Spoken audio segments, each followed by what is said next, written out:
Tortured. It's From the Front Row with Johnathan T. Rokford.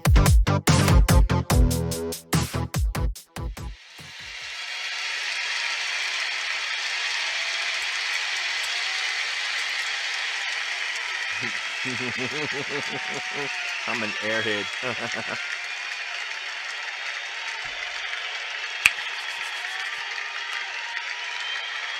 Thank you. I know. It's a prop. It's possibly the stupidest thing I've ever seen in my life. What's up, WPA? It's me, Johnathan T. Rokford, here for another edition of From the Front Row. And before we begin, a little real-world talk here. Wishing a speedy recovery to Nicole Mickens, a.k.a. Lady Assassin, as she is not feeling well. And we wish her a speedy recovery and pray for her strength. We got your back, Nicole. We can't wait to see you back to full strength. Now, back in the imaginary world of WPA, we had 9 matches, 10 if you count the Game Changer title. And let's start with that. Now, as you know, the Thai villain is our new Game Changer title holder. And his first challenger for the title was Brian the Enforcer Lieber, who he was able to defeat after a long match. And having defeated him, he decided he wanted to up the ante and challenge our WPA heavyweight champion, Jermaine Walker. I mean, heck, Bobby Blaze beat him, you know? But their match could not be decided in one night. So they will venture on to SummerSlam to continue the fight to see who will have the right to call themselves the Game Changer champion. I tell you what, folks, there's some people that can take that title and just dominate their opponents. But there's some opponents you just can't dominate. And when you up the ante, you got to up your game because they're going to come strong for you. It's no knock on the champion. It's actually a compliment when the competition steps up to your level to make sure you can't have an easy win over them. Now, in singles official action, we had Money MF Mike taking on the Professor, and the match was going pretty well until the Professor tumbled out of the ring. And as he tried to crawl back in, he was able to beat the 10 count, but the ref looked a little concerned and went to check on him. And deemed that he was not able to continue the match. So Money MF Mike was declared the winner due to referee stoppage of the match.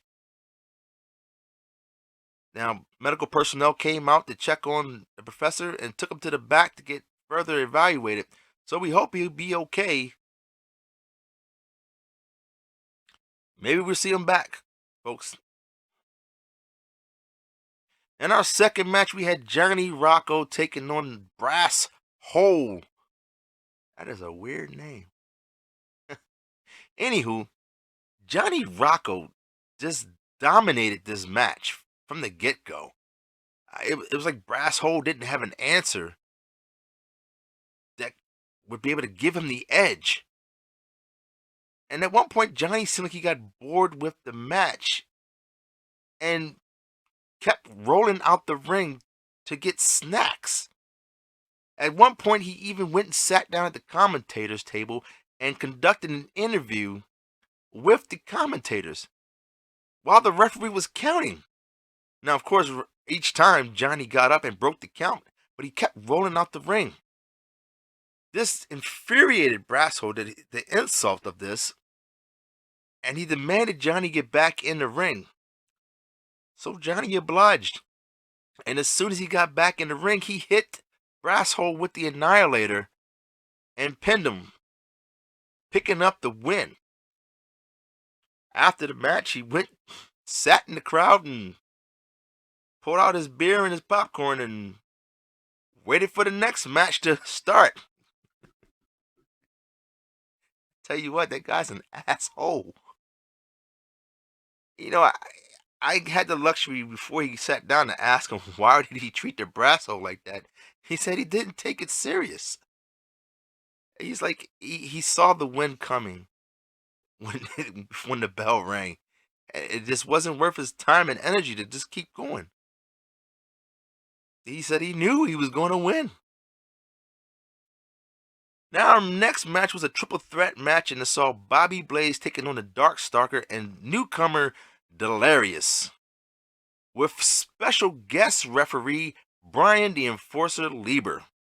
So we finally found something that Brian could enforce. Although all he had to do was count to three or ring the bell when somebody submitted.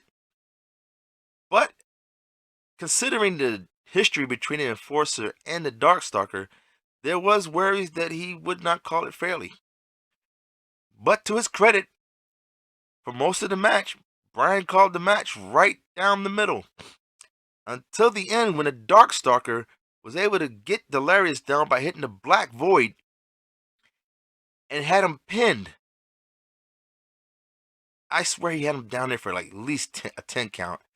But the Enforcer just counted to 2 and then stopped and just stared at the Darkstalker and then flipped him off. Now this angered the Darkstalker. He got up and started arguing with Brian. Brian kept pointing at his shirt and warned him if he hit him, that match would be over. He would disqualify him on the spot. Now, while they were arguing, Bobby Blaze took advantage and went for the pin on the Delirious. And of course, Brian Lieber obligated and counted to 3, declaring Bobby Blaze the winner. Now, after the match, the Darkstalker appeared to go over and shake Bobby Blaze's hand, but just as they were about to shake hands, he grabbed Brian Lieber and hit him with the Black Void and left him laying in the middle of the ring as he walked out. Bobby Blaze, he didn't even try to help. He was like, wasn't his concern. Tell you, man, you can't mess with the Darkstalker sometimes. He will get you. In other action, we had number 1 contender matches. We had the triple threat title for trying to declare the number 1 contender for the triple threat title. And we had Lady Assassin versus the Wraith versus Supreme Knight versus Emperor 2K Anomalium versus the Lumberjack Tommy Celsius and Shepherd Bane, all in a battle royal where the last 2 standing would be declared the number 1 contenders for the triple threat title. Now, the first one to get tossed out the ring was the Lumberjack Tommy Celsius, as the Wraith was able to dispatch him very quickly. While he was doing that, Lady Assassin took care of Shepherd Bane, leaving 4 competitors in the ring, and simultaneously, Lady Assassin and the Wraith were able to dispatch Supreme Knight and the Emperor 2K Anomalium at the same time. So, the number 1 contenders for the triple threat title will be Lady Assassin and the Wraith. Good luck to both of you. You got a battle ahead of you. In another match, we had a tag team match to determine the number 1 contender for the tag team titles. And we had David the Beast Smith teaming up with Needles Kane to take on the Killer Goons, Casper 2779 and the Essential Jayla Masters. It was a very hard-fought match, very close until the end, but there was a possibility the Killer Goons could win, and at times it looked like they could possibly do it. They were fighting hard, but Needles Kane was able to pick up the win by pinning Jay LeMasters. It's possibly his worst defeat, possibly another defeat in the number one contender match. He could possibly go down in history as the biggest disappointment in Killer Goon history because he can't get over that hump. And then when he does, he doesn't pick up the title. I mean, he's had a tag team title, a trios title, and a game changer, which really doesn't count because it doesn't matter what your record is on that one. We sometimes say he has a lot of possibilities. He just needs to step it up and come through. In another number one contender match, we had determined the number one contender for the television title, and we had Money, former WPA world champ, former television champ, facing Nergahante. And Money, on his climb back to the top, was able to defeat Nergahante and become number one contender for the television title. Folks, could we see Money turn it around and pick up another title? I mean, he is part of the trios title, so he does have one. But he wasn't the one that helped him get it. It was really Robert Isaiah Salea who came through on that one. We had 3 title matches. We had the WPA Triple Threat Champion in action as the Thai Villain took on Martel the Carpenter and Texas Hates You. And folks, you heard me say Martel the Carpenter. So you can see where this one was going as the Thai Villain picked up the win by pinning Martel the Carpenter to retain his title. Thai Villain's been on a hot streak lately. The double champ. From what I hear, he holds multiple titles in different leagues.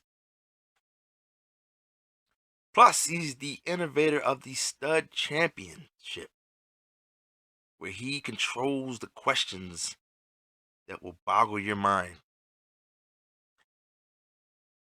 In our second championship match, the TV title was up for the line as Robert Isaiah Saleo defended his title against former champ Pierre Saint Damien. And folks, it was a close match. Could have went either way, but the Aussie was able to pick up and become a champion once again with the TV title. So congratulations to Pierre Saint Damien, new TV champion. So next week it will be Money versus Pierre Saint Damien, and they are teammates in the Trios Championship. It's crazy. One teammate beat the other to get the title, and he's going to face the third one next week. So hopefully you enjoyed this break this weekend during SummerSlam. Because this actually should be a good match. It could possibly be the match of the night next week. As Money and Pierre go together. He's a well-respected competitor here in WPA. Money he's respected too. At one point, he was the longest WPA champion, longest reigning, until current champion Jermaine Walker claimed that title. Speaking of which, our WPA champ was in action, putting his title on the line as promised against Bobby Buttercream. Now, you will remember there was a stipulation last week that if Bobby Buttercream beat Jermaine Walker, he would get a title shot this week. If he lost, he had to stay in WPA forever. Well, Bobby Buttercream picked up that win to get that title shot, but came up short when it actually mattered, as Jermaine Walker retained his title in dominating fashion, even with the special guest referee Big Mel in the ring. Now, after the match, Jermaine Walker took his title and stood face to face with Big Mel and held it up and told him he would never get his hands on his title. You know, there's possibility there that, Jermaine could be right. There's also the possibility that Big Mel pulls an upset and defeats him. We'll have to see. But that's all I have, folks. Oh, one more thing, folks. There has been a ongoing post on several WPA pages from somebody or some people that call themselves PAC4. And it is bewildering the WPA. We can't tell if he's threatening somebody, if he's got his eye on one of the titles. We can't tell if just somebody's out to get. He's very vague. Hopefully, we get to the bottom of it and find out what's going on. But until then, that's all I really have now. 9 matches. Gotta love it when it's a short night, folks. Oh. But have a safe weekend. We're having crazy hat day here at the studio. We're spinning out of our minds. Don't drink and drive. Hug your loved ones. And pick up that phone and call that friend that might need to hear your voice. But that's all I have right now, folks. Tomorrow, cards will come out. Pick sheets already out for SummerSlam Takeover. Make sure you use wise decisions. Heck, smartest thing would probably see who you're facing first and then make your decision. Be safe, folks. Deuces.